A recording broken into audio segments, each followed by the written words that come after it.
चीनी मिल के अधिकारी जो मैनेजर है, मैं उनकी बात आपको बता रहा हूं। उन्होंने कहा कि मुझे लगभग 12 साल हो गए चीनी मिल में काम करते हुए, और जब से मैंने काम करना शुरू कर दिया चीनी मिल में, तभी से मैंने घर में चीनी लाना ही बंद कर दिया।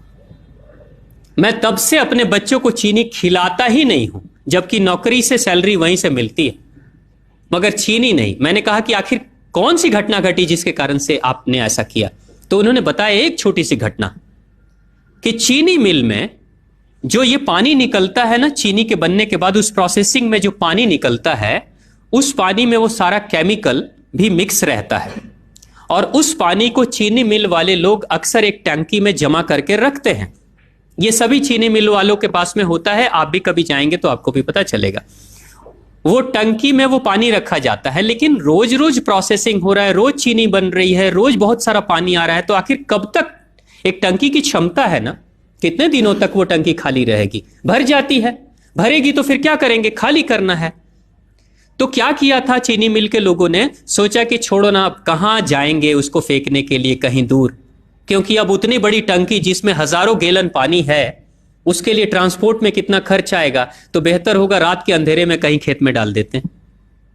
क्योंकि जनरली फैक्ट्रियां तो होती हैं ऐसे ही बिराने में, तो कहीं डाल देते किसी खेत में, क्या पता चलेगा पानी है कि चीनी मिल का पानी है, क्या है। तो ये सोचकर मैनेजमेंट वाले लोगों ने रात में ही उस पानी को खेतों में छुड़वा दिया, और नतीजा यह हुआ कि उस खेत की सारी फसल जल गई, मिट्टी बंजर हो गई। और जब किसान पता करने लगा कि आखिर क्या हुआ मेरे खेत में, जब चेकअप कराया वो मिट्टी का, तो पता चला कि इसमें तो चीनी मिल का जो वेस्ट मटेरियल है वो डाला गया है। तब उसको खबर मिली कि हां, किसी स्टाफ ने बताया कि हां, हमारे चीनी मिल से ही पानी डाला गया था आपके खेत में, और पूरी मिट्टी बंजर हो गई। उसने केस कर दिया और चीनी मिल वाले को मुआवजा देना पड़ा लाखों रुपए।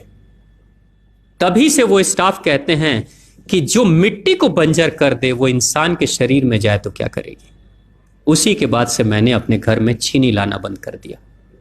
और सच्चाई है, लगभग अगर आप देखेंगे तो अंग्रेजों के आने के समय अंग्रेज पहला चीनी मिल इन्होंने भारत में ही लगाया था। पहला चीनी मिल भारत में ही अंग्रेजों का लगा, और अंग्रेजों ने चीनी की शुरुआत की। भारत के लोग गुड़ खाते थे, चीनी नहीं खाते थे, उन्होंने बहिष्कार किया, बिल्कुल नहीं। लेकिन चीनी और चाय पत्ती दोनों के लिए लोगों को तैयार किया गया था। चाय पिला पिलाकर फ्री में, चीनी के लिए तैयार किया गया और चाय के लिए भी तैयार किया गया। अंग्रेज ने जब से यह शुरू किया है, और पिछले 50 वर्षों से हमारे समाज में चीनी खाने का प्रचलन बहुत तेजी से बढ़ा है, और उसी समय से भारत के लोगों के बच्चों के शरीर में कैल्शियम की कमी होनी शुरू हो गई है। अगर कोई मां, अगर कोई बहन जो गर्भवती हो, गर्भकाल के दौरान अगर चीनी का सेवन अगर कोई बहन कर रही हो, तो चांसेस ज्यादा होते हैं गर्भपात होने के। कोई मां अगर बच्चे के जन्म से पहले 1 साल पहले से ही चीनी छोड़ दे और सामान्य भोजन करे, अपना ही दूध बच्चे को पिलाए, और कम से कम 5 साल तक बच्चे को चीनी ना खिलाए, खुद को चीनी ना खिलाए, उस बच्चे को कभी भी ऑस्टियोपोरोसिस की समस्या नहीं हो सकती। कैल्शियम की कमी उसके शरीर में कभी नहीं होगी। चीनी जब जाती है आपके शरीर में, तो बाहर जब निकलती है तो अकेले नहीं निकलती, कैल्शियम लेकर निकलती है। चीनी कैल्शियम लेकर निकलती है, हड्डियों को गलाकर निकलती है। और जिसके शरीर में कैल्शियम की कमी हो जाती है, उसके शरीर में मैग्नीशियम, पोटेशियम, आयरन सबकी कमी हो जाती है। कैल्शियम वो तत्व है कि जिसके शरीर में कम हो जाए, सारे तत्व कम हो जाएंगे, और कैल्शियम की कीमत पे चीनी हम खाते हैं। भारत, पाकिस्तान, बांग्लादेश, नेपाल, ऐसे कुछ देशों के अलावा दुनिया के बहुत सारे ऐसे राष्ट्र हैं जहां चीनी का इस्तेमाल ही नहीं होता। आज भी चीनी खाते नहीं, बहुत सारे देश नहीं खाते बिल्कुल। आप गुड़ खाया करिए, वो ज्यादा बेहतर है, चीनी को छोड़िए।